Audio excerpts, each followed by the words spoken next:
M Swaraj അവാർഡിനായി അപേക്ഷിച്ചിരുന്നില്ല എന്ന് Sahitya Akademi secretary CP Abubakar.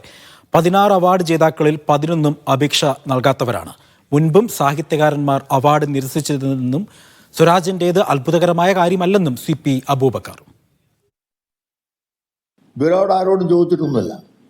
കൽപ്പറ്റനാരായണനോട് ഞങ്ങൾ ചോദിച്ചിട്ടില്ല, KV വേണുവിനോട് ചോദിച്ചിട്ടില്ല, നേരത്തെ പേര് വായിച്ച 11 പേരോട് ചോദിച്ചിട്ടില്ല. ആ 11 പേരിൽ സ്വരാജ് അദ്ദേഹത്തിൻ്റെ ഒരു പ്രിൻസിപ്പിൾ എന്നുള്ള നിലയിൽ അവാർഡ് നിരസിച്ചു. അത് അദ്ദേഹത്തിൻ്റെ സ്വാതന്ത്ര്യമാണ്. അതൊരു അത്ഭുതകരമായിട്ടുള്ള കാര്യമൊന്നുമില്ല. അവാർഡ് പ്രഖ്യാപിക്കാൻ അക്കാഡമിക് അധികാരമുള്ള അവകാശമുള്ളതുപോലെ അവാർഡ് നിരസിക്കാൻ അവാർഡ് കിട്ടുന്ന ആൾക്ക്, നിർദ്ദേശിക്കപ്പെട്ട ആൾക്കും അവകാശം. CP അബൂബക്കർ പറഞ്ഞ കാര്യത്തിന്റെ വിശദാംശങ്ങൾ ഇപ്പോൾ നടരാജ് നൽകും തൃശ്ശൂരിൽ നിന്നും.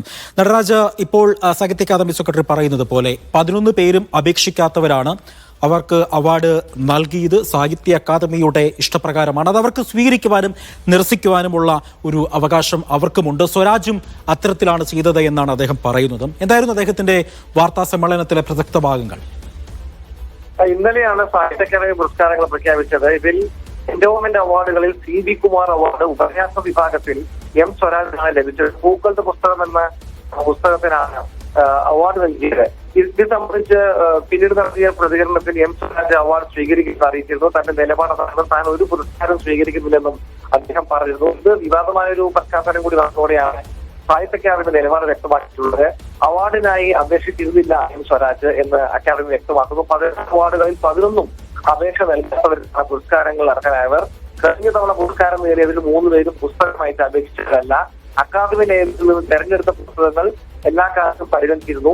സ്വരാജിന് മുൻപും പല സാഹിത്യകാരന്മാരും അവാർഡ് നിരസിച്ചിട്ടുണ്ടെന്നും അത് അത്ഭുതകരമായ കാര്യമല്ല എന്ന് സാഹിത്യ അക്കാദമി വ്യക്തമാക്കുകയാണ്. അവാർഡ് പ്രഖ്യാപിക്കാൻ അക്കാദമിക്ക് അവകാശമുള്ളതുപോലെ നിരസിക്കാൻ എഴുത്തുകാരനും അവകാശമുണ്ട്.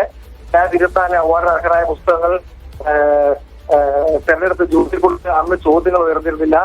ഇന്നത്തെ ജൂറിയെക്കുറിച്ച് ചോദ്യങ്ങൾ ഉയർന്നു എന്ന് പറഞ്ഞ അക്കാദമി ഉപന്യാസ വിഭാഗത്തിൽ ഡോക്ടർ പ്രസാദ് പല്ലിയും ഡോക്ടർ റോഷ്നി സ്വപ്നിയും ഡോക്ടർ കാവുമ്പാട് ബാലകൃഷ്ണനുമായിരുന്നു ജൂറികൾ എന്ന കാര്യവും വ്യക്തമാക്കി. കാര്യം സ്വരാജ് അവാർഡ് നിരസിച്ച സാഹചര്യത്തിൽ മറ്റാരെയും ഇത്തവണ അവകാശം പരിഗണിക്കില്ലെന്നും സാഹിത്യ അക്കാദമി വ്യക്തമാക്കി.